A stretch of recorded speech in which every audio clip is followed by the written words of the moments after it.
মাদ্রাসার সম্মানিত সুপার,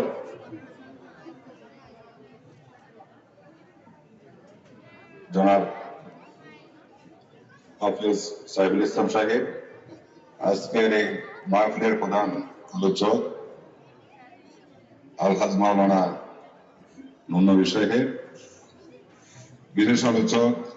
রায়পুর থেকে আগত হযরত মাওলানা মিজানুর রহমান সাহেব, বিশেষ উপস্থিত ছিলেন আপনাদের সন্নিধের কৃতি সন্তান হযরত মাওলানা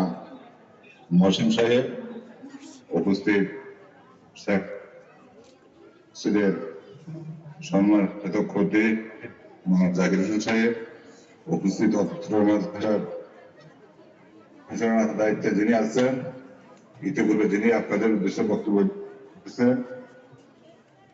জনাব মাস্টার রাসেল সাহেব, উপস্থিত মাদ্রাসার সকল শিক্ষক মন্ডলী এবং সকল মুসল্লিয়ান